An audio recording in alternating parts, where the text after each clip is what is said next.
The physical space that we're standing in is a pocket park with a Catholic shrine, but the site has an interesting kind of story associated with it.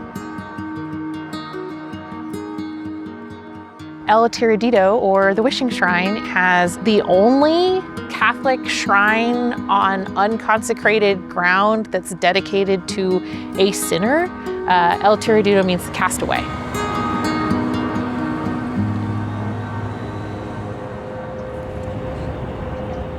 Legend has it that if you come to the shrine with a pure heart and an open mind and you make your request, it will be fulfilled.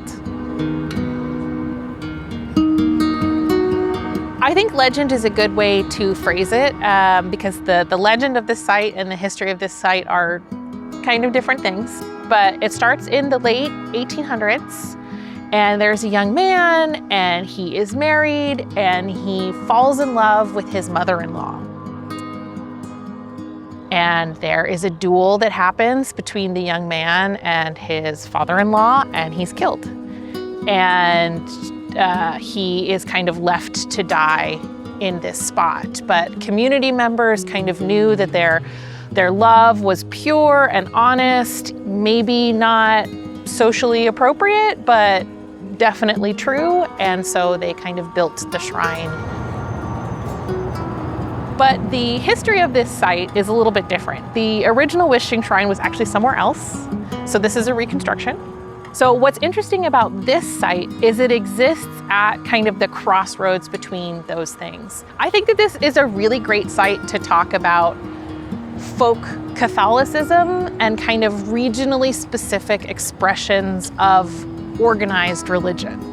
It feels very much like if you go to the chapel at a cathedral. You kind of step into the space and there's a place for you to place your offering. If it's a candle, if it's a photograph, if it's a milagro or some other little trinket that's kind of associated with the story that you're trying to tell.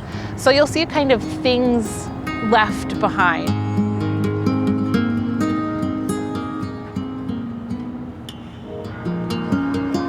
The site itself is associated with the prevention of the construction of a freeway. But the community, in an effort to prevent that freeway kind of cutting through their neighborhood, they worked together to have this site listed on the National Register of Historic Places, and it continues to be as a culturally significant site to Tucson.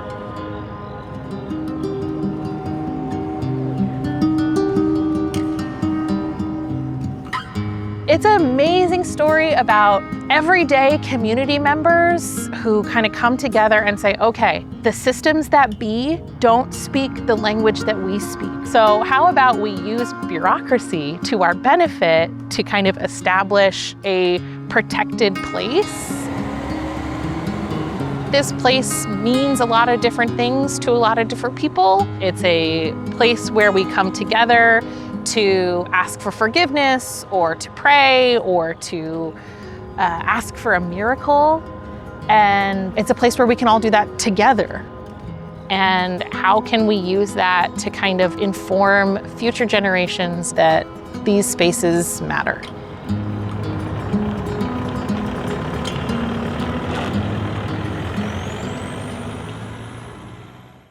Hi, I'm Tom McNamara, host of Arizona Illustrated. Thanks so much for watching this story from our show. And for more local stories from Arizona Illustrated, just click right here.